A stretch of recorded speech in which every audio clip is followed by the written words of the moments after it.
당신이 찾던 무서운 이야기, 코비TV. 일병 5개 때부터 겪은 일인데 1호번입니다.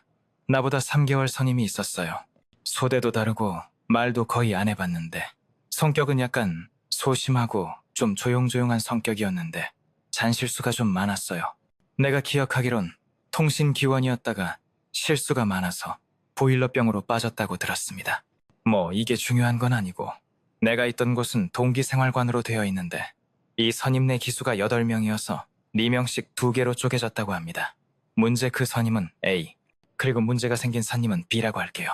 일격대일과 마치고 4시부터 하는 체육시간 끝나고 나서 슬슬 한두 명씩 막사 안으로 들어오는데 그 비생활관 쪽에서 비명 소리가 들리는 겁니다. 모두 놀래가지고 이제 그쪽으로 가는데 여기 도착해보니까 누군가의 간물대 아래로 나뭇가지 같은 걸 엮어놓은 게 보였어요. 이게 뭐지? 하고 자세히 보니까 나무 잔가지들을 모아서 여러분들 아시는 그 몇 집으로 만든 저주 인형 알죠? 이런 모양으로 엮어놓은 거였어요. 너무 충격적이어서 이게 알기 싫어도 이 형태가 지금도 내리에 박혀있는데 한번 자세히 묘사해보면 나무 잔가지들로 집으로 만든 저주 인형처럼 이렇게 엮어놨는데 뭐 이게 몇 집 같은 게 아니다 보니까 버려진 케이블 타이나 녹음 같은 걸로 묶어가지고 인형 형상을 유지해 놓은 거예요. 여기에 못도 막아놨는데 여기 군대라는 특성상 뭐 제대로 된 새 옷을 구할 순 없어서 그런지 녹슬고 구부러지고 막 이런 못이 몸통 쪽에 3-4개 정도 박혀 있었어요. 나중에 알고 보니까 인형 안쪽에 생살하고 피오 인형 받은 선임 걸로 추정되는 머리카락까지 말할 것도 없이 뭐 중대는 당연히 뒤집어졌고 여기 분위기도 완전히 험악해집니다. 비선임은 오줌을 다 찌리고 있었고요. 모두들 이 선님이 이런 일을 당할 원한을 샀다고는 생각지도 못했어요. 에이스는 아니었어도 뭐 평탄는 치는 군 생활을 했었고 성격도 막 삐뚤어지거나 후임 갈고는 그런 놈도 아니었거든요. 어쨌든 간부가 와서 인형을 수거해갖고 인형 받은 선임은 중대장에 데려갔어요. 이 범인은 결국 이틀 만에 잡혔는데 역시 앞서 말한 A였어요. 이제 징계위원회가 열리고 내 맞선임이 친한 부사관한테 들은 말로는 A랑 B는 서로 훈련소 같은 분대부터 같은 중대까지 알동기인데 훈련병 시절부터요. B가 A를 엄청나게 갈다고 합니다. 막 정말 조그만한 실수에도 엄청 욕하고 같은 중대 와서도 저러고 심지어 후임 앞에서도 갈고기 일수였는데 뭐 이런 게 1년쯤 되니까 원한이 착착 쌓여갔겠죠. 그리고 결국 다 같이 이용하는 사지방에서는 저주 인형 만드는 걸 방법을 볼 수는 없으니까 본인이 대충 알고 있는 대로 야매로 만들었다고 합니다. 여기에 들어갔던 쌀, 이거는 예전에 얘가 취사전 갔을 때 훔쳐왔다고 하고요. 뭐 결국 A랑 B 모두 다른 부대로 전투를 갔습니다. 인형을 받은 건 B지만 이 B에게도 A한테 저지른 죄가 있으니까 뭐 그리고 결국 인형은 완전히 태워버렸다고 합니다. 근데 문제가 이걸로 끝났으면 내가 말을 꺼내지도 않았어요. 요 비서님이 생활하던 생활관이 원래부터 귀신 나오는 생활관이라는 그런 소문이 있었는데 아무리 그래도 뭐 귀신이 나온다곤 해도 정말 사소하게 아주 가끔 보이고 했던더라. 막상 거기 사는 사람들도 거의 신경 안 쓰고 살고 있었어요.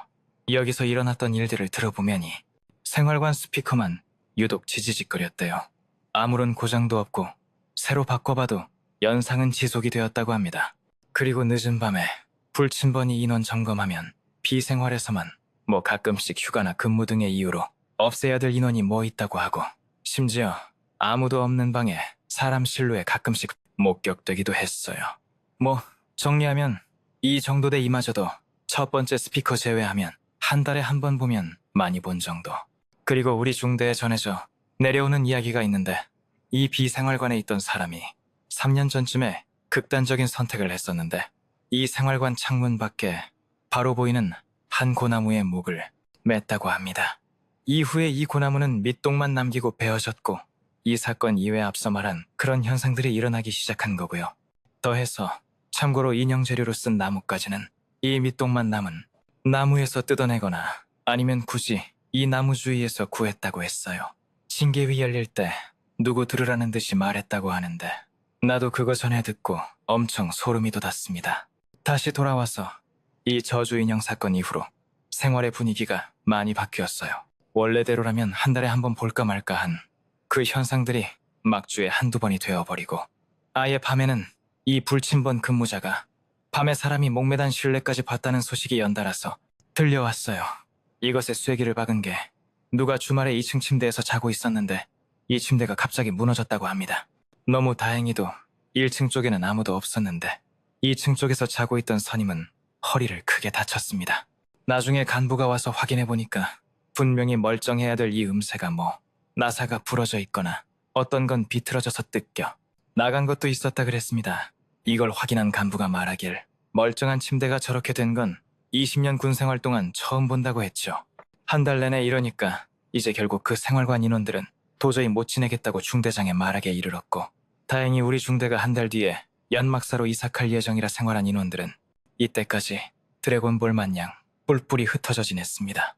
이사를 간 뒤에 우리가 있던 막사는 헬스장, 노래방, 사제방, 오락실 등등 다 때려박아 놓은 편의시설, 전용 건물이 되었는데 이 생활관 쪽은 비워놓고 싶었지만 자리가 부족해서 결국 노래방을 들여놨다고 합니다. 이 노래방을 놓은 이유도 참 과학적인데 이 귀신들의 음기를 젊은이들의 넘치는 양기로 찍어 누르겠다는 행복관님의 고연으로 노래방을 걷다 놓은 겁니다. 이게 그리고 통하긴 통했나. 봐요. 찍어 누른지는 모르겠고 한 달도 안 돼서 이 노래방은 합선인지 뭔지로 사고로 불이 났습니다.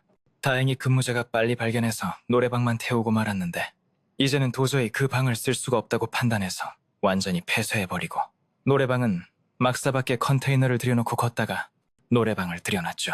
원래 노래방 있던 곳은 아예 벽돌을 쌓고 복도벽이랑 똑같은 색의 페인트까지 칠해서 완전히 없는 공간으로 취급을 했습니다. 다행히 이외 아무 일도 없었는데 이게 우연의 일치인지 아니면 야매로 만든 인형이 뭔가를 자극했는지는 모르겠습니다.